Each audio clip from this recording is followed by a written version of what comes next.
The NBA's gambling problem just got so much worse. The FBI has arrested multiple players and former players, including Terry Rozier, Blazers head coach Chauncey Billups, and Damon Jones. The accusations range from illegal rigged poker games to throwing NBA games intentionally and using insider information to inform outside bettors. The NBA just keeps running into scandal after scandal this year, and as I said the last time when we discussed Malik Beasley, this issue is only going to get worse unless the league steps in and does something. Hello everybody, welcome to Rusty Bucket. Subscribe to the channel and drop a like on this video. Also check us out over on Spotify and Apple Podcasts if you would like to enjoy this as an audio-only experience. I was really hoping to come here and talk about Victor Wembanyama today, but this is a pretty big frickin' deal, so let me real quick just go ahead and run down all of the details, which were very conveniently laid out by Joe Pompileno on Twitter. So I'm just going to read out his long-ass tweet. So thanks to him for that. This was an illegal gambling and sports rigging operation that spanned across 11 states. In total, 30 individuals have been arrested, including 13 members of the mafia. I thought the mafia was not real anymore. Charges include illegal gambling, wire fraud, and extortion. There are two separate indictments, the first one involving 6 defendants accused of participating in a sports corruption scheme that exploited insider information involving NBA players and teams. The defendants leveraged their connections to place prop bets based on confidential insider information, winning tens and thousands of dollars in bets. The second indictment involves 31 defendants charged with participating in a nationwide scheme to rig illegal poker games. The FBI said they used high-tech cheating technology to steal millions of dollars from victims in underground poker games that were secretly fixed. The two cases are separate, but there are 3 overlapping defendants, including former NBA player and coach Damon Jones. The FBI says that NBA player Terry Rozier told the defendants that he was going to leave a game early on March 23, 2023 with an injury. The defendants then placed more than $200,000 of wagers on his under for his prop bets, with Rozier leaving the game after 9 minutes. With Rozier leaving the game after 9 minutes, those bets paid out tens of thousands of dollars in profits, and the defendants and Rozier counted the money at his house. That's pretty damning. The FBI says that former Raptors player Jonte Porter was threatened to participate in sports gambling schemes because of his previous gambling debt, so kind of strong-armed there. Teams that were bet on during the sports gambling scheme included the Charlotte Hornets, Portland Trail Blazers, Los Angeles Lakers, and the Toronto Raptors. The rigged poker games occurred in the Hamptons, Miami, Las Vegas, and Manhattan. The poker scheme targeted victims who were lured to participate in rigged poker games by the chance to play alongside former athletes, including Chauncey Billups and Damon Jones. The FBI says that the defendants utilized altered shuffling machines to read the cards in a deck and then relayed that information on an off-site operator.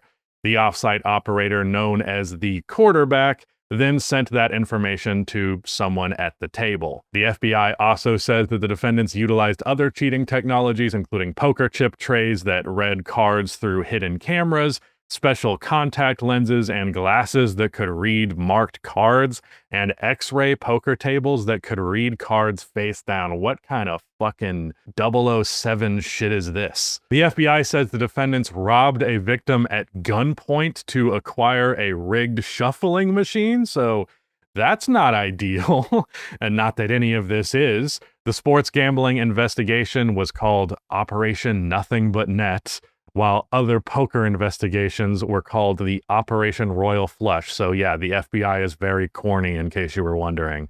The FBI has been working on this investigation for 4 years, with victims losing at least $7 million. One specific victim lost at least $1.8 million. The FBI reviewed thousands of hours of video evidence, including more than 24 search warrants. And yeah, that's the gist of it. Holy shit. Now, obviously, the majority of this is about the poker bet scandal, and as bad as that is for these players individually, I don't really know that that actually matters for the league as a whole. Obviously, it is a huge issue if Chauncey Billups, a head coach of an NBA team, and Damon Jones, who is a former assistant coach, is getting implicated in this. But like, that's more to them individually than anything else. We obviously also saw an arrest of Gilbert Arenas in relation to poker games, whether it be that they were illegal or rigged.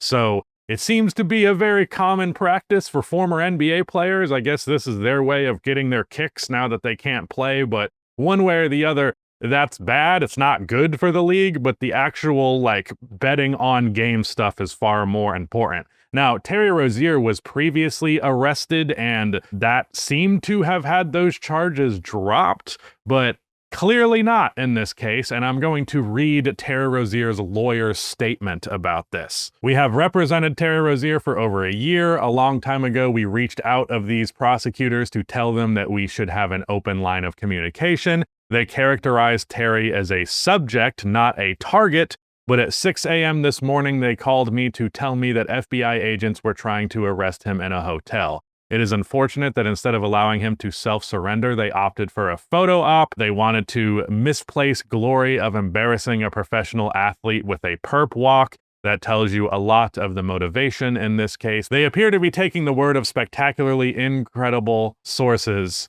I realize he's saying they're not credible, but it sounds like you're just saying these are some incredible sources here, rather than relying on actual evidence of wrongdoing. Terry was cleared by the NBA, and these prosecutors revived that non-case.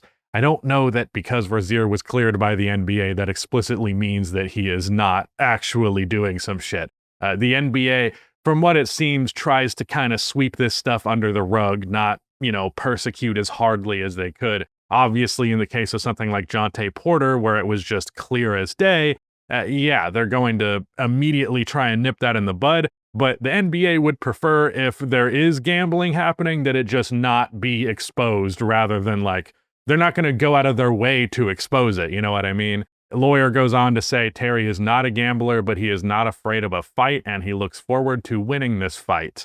So that is Tim Trusty. That is so funny. Your attorney is named Trusty. Sure. I will also add that the NBA's Player Association put out a statement. The integrity of the game is paramount to NBA players, but so is the presumption of innocence, and both are hindered when player popularity is misused to gain attention. And, I can't really say that I appreciate that point all that much. It's the same thing that Terry Rozier's lawyer is saying, like, oh, you're just trying to get a high-profile case here. That's the only motivation here. That is a very common defense that people with any level of celebrity like to make. Like, oh, you don't actually have anything here. I'm just famous, so you want to have this on your resume.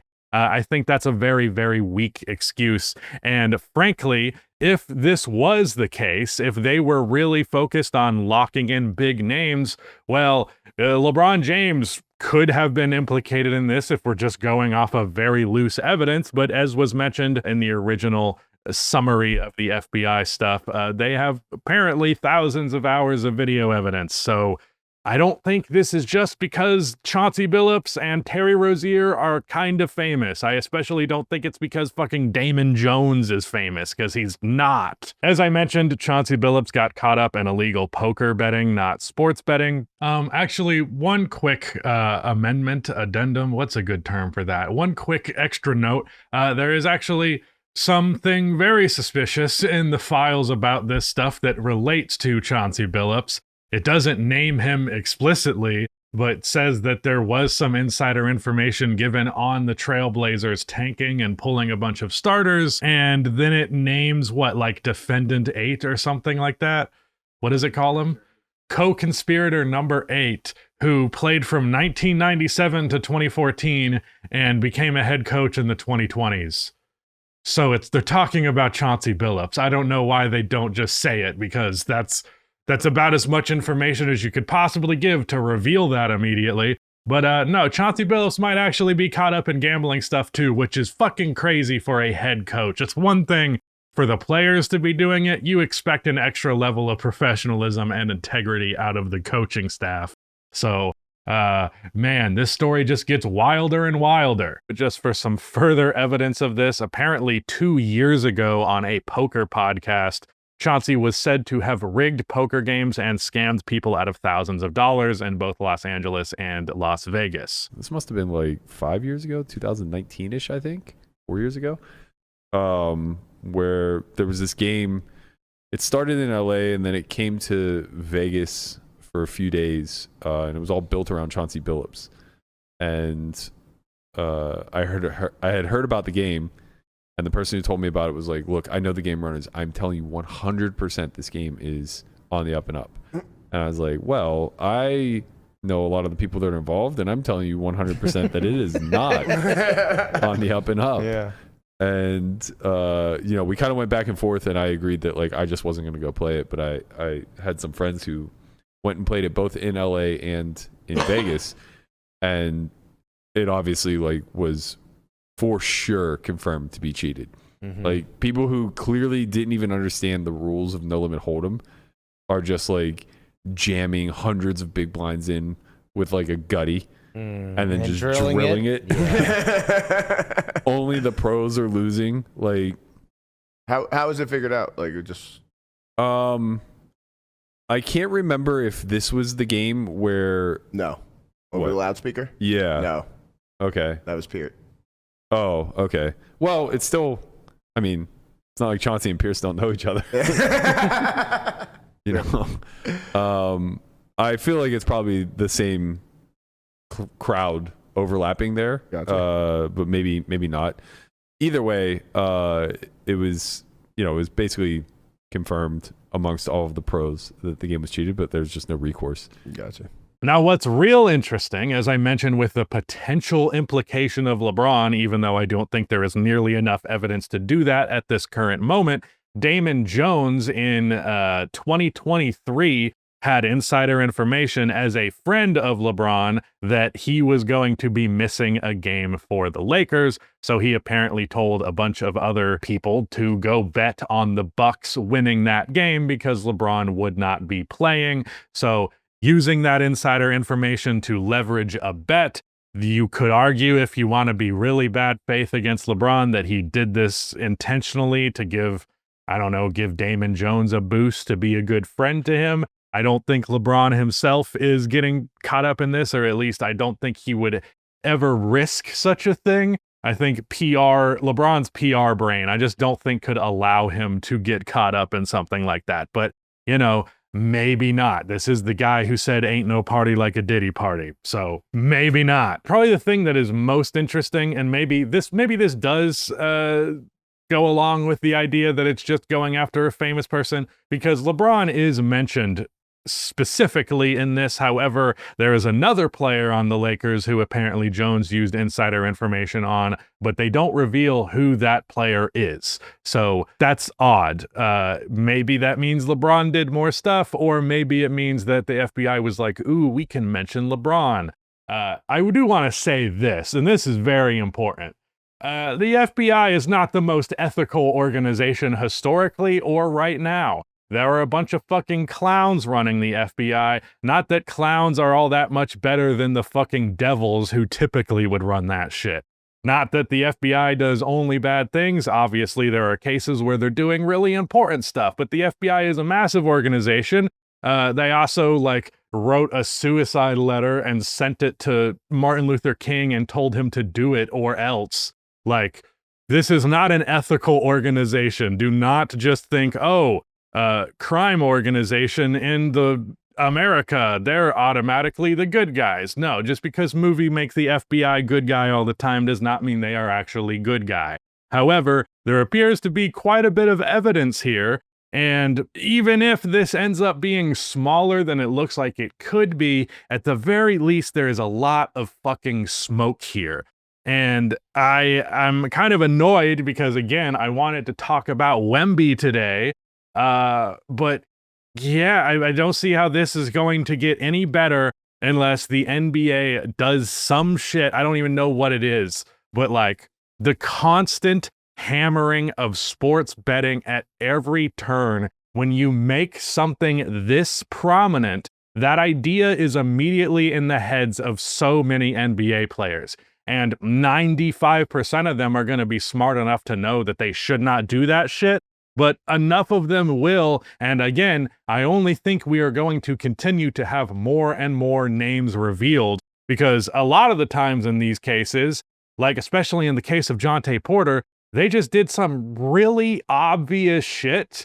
Like, you really only get caught if you're stupid about it. So I can imagine that there are plenty of players who are doing it right now that are just not stupid about it.